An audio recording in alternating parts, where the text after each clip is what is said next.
ಚಿಯಾನ್ ವಿಕ್ರಮ್ ವಿರುದ್ಧ ತನಿಖೆ ಕೋತಿ ಜೊತೆಗಿನ ಇನ್ಸ್ಟಾಗ್ರಾಂ ರೀಲ್ ತಂತು ಆಪತ್ತು ಅಷ್ಟಕ್ಕೂ ಆಗಿದ್ದೇನು. ಚಿಯಾನ್ ವಿಕ್ರಮ್ ಅಪರೂಪದ ಪ್ರಾಣಿಯೊಂದನ್ನು ಹಿಡಿದುಕೊಂಡಿದ್ರು. ಇದೀಗ ಆ ವಿಡಿಯೋ ಇಂದಲೇ ಚಿಯಾನ್ ವಿಕ್ರಮ್ಗೆ ಸಂಕಷ್ಟ ಶುರುವಾಗಿದ್ದು ಅರಣ್ಯ ಇಲಾಖೆ ತನಿಖೆ ನಡೆಸಲು ಮುಂದಾಗಿದೆ. ಈಗ ಚಿಯಾನ್ ವಿಕ್ರಮ್ ವಿಡಿಯೋದಲ್ಲಿರುವ ಲಾರ್ಗಿಬ್ಬನ್ ಪ್ರಾಣಿಯು ಅಳಿವಿನಂಚಿನಲ್ಲಿರುವ ಪ್ರಭೇದ. ಹಾಗಾಗಿ ಚಿಯಾನ್ ವಿಕ್ರಮ್ ಅಥವಾ ಆ ಪ್ರಾಣಿಯನ್ನ ಹೊಂದಿರುವ ಯಾರೇ ಆಗಲಿ ಕಠಿಣ ಕಾನೂನು ಕ್ರಮಕ್ಕೆ ಒಳಪಡಿಸಬೇಕಾಗುತ್ತದೆ.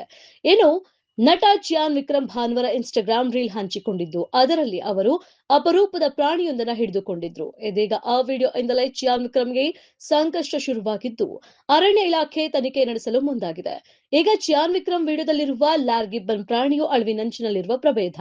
ಹಾಗಾಗಿ ಚಿಯಾನ್ ವಿಕ್ರಮ್ ಅಥವಾ ಆ ಪ್ರಾಣಿಯನ್ನ ಹೊಂದಿರುವ ಯಾರೇ ಆಗಲಿ ಕಠಿಣ ಕಾನೂನು ಪ್ರಕ್ರಿಯೆಗೆ ಒಳಪಡಿಸಬೇಕಾಗುತ್ತದೆ.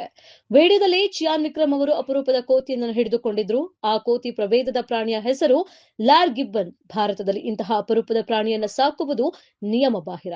ಆ ಪ್ರಾಣಿಯು ಕ್ಯಾವಿನ್ ಕೇರ್ ಸಂಸ್ಥಾಪಕ ಸಿಕೆ ರಂಗನಾಥನ್ ಅವರಿಗೆ ಸೇರಿದ್ದು ಎನ್ನಲಾಗಿದೆ. ರಂಗನಾಥ್ ಅವರು ವಿಕ್ರಮ್ ಅವರ ಮಗಳು ಅಕ್ಷಿತಾ ಅವರ ಪತಿಯಾದ ಮನು ರಂಜಿತ್ ಅವರ ತಂದೆಯಾಗಿದ್ದಾರೆ. ವನ್ಯಜೀವಿ ಅಧಿಕಾರಿಗಳು ಈಗ ಈ ಪ್ರಾಣಿಯ ಮಾಲೀಕತ್ವ ಮತ್ತು ಕಾನೂನು ಬದ್ಧತೆಯ ಬಗ್ಗೆ ತನಿಖೆ ನಡೆಸ್ತಾ ಇದ್ದಾರೆ. ಈ ಕೋತಿಯನ್ನು ಲಾರ್ಗಿಬ್ಬನ್ ಎಂದು ಗುರುತಿಸಲಾಗಿದ್ದು, ಇದು ಅಳಿವಿನಂಚಿನಲ್ಲಿರುವ ಪ್ರಭೇದವಾಗಿದ್ದು, ಇದು ಅಳಿವಿನಂಚಿನಲ್ಲಿರುವ ವನ್ಯಜೀವಿ ಪ್ರಾಣಿ ಮತ್ತು ಸಸ್ಯಗಳ ಅಂತಾರಾಷ್ಟ್ರೀಯ ವ್ಯಾಪಾರದ ಸಮಾವೇಶ ಮತ್ತು ಭಾರತದ ವನ್ಯಜೀವಿ ಸಂರಕ್ಷಣಾ ಕಾಯ್ದೆಯಡಿಯಲ್ಲಿ ರಕ್ಷಿಸಲ್ಪಟ್ಟಿದೆ. ವರದಿಯ ಪ್ರಕಾರ ರಂಗನಾಥನ ಅಧಿಕೃತವಾಗಿ ಕೋತಿಯನ್ನು ಖರೀದಿಸಿದ್ರು. ಇದನ್ನು ಝೂನಲ್ಲಿ ಮಣಿಪುರದಿಂದ ತಮಿಳುನಾಡು ಈಡ್ರೋಡ್ಗೆ ತರಲಾಗಿತ್ತು. ಆಗ್ನೇಯ ಏಷ್ಯಾದಿಂದ ಈ ಪ್ರಾಣಿಯನ್ನ ಕಳ್ಳ ಸಾಗಣೆ ಮಾಡಿರಬಹುದು ಎಂದು ಅವರು ಆರೋಪಿಸಿದ್ದಾರೆ. ತನಿಖೆ ಇನ್ನೂ ನಡೆಯುತ್ತಿರುವುದರಿಂದ ಇಲಾಖೆಯಿಂದ ಈ ಹಕ್ಕುಗಳ ಬಗ್ಗೆ ಇನ್ನು ಯಾವುದೇ ದೃಢೀಕರಣ ಬಂದಿಲ್ಲ.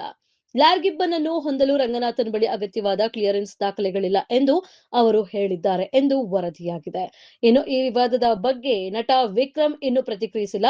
ಸಿಕೆ ರಂಗನಾಥನ್ ಕ್ಯಾವಿನ್ ಕೇರ್ನ ಸ್ಥಾಪಕ ಅಧ್ಯಕ್ಷರು. ಅವರು ಮನುರಂಜಿತ್ ಅವರ ತಂದೆಯೂ ಆಗಿದ್ದಾರೆ. ಅವರು ವಿಕ್ರಮ್ ಅವರ ಮಗಳು ಅಕ್ಷಿತಾಳನ್ನ ಮದುವೆಯಾಗಿದ್ದಾರೆ. ವಿಕ್ರಮ್ ಕೊನೆಯ ಬಾರಿಗೆ ನಿರ್ದೇಶಕ ಎಸ್.ಯು. ಅರುಣ್ ಕುಮಾರ್ ಅವರ ವೀರಧೀರ ಸೂರನ್ ಚಿತ್ರದಲ್ಲಿ ಕಾಣಿಸಿಕೊಂಡಿದ್ರು.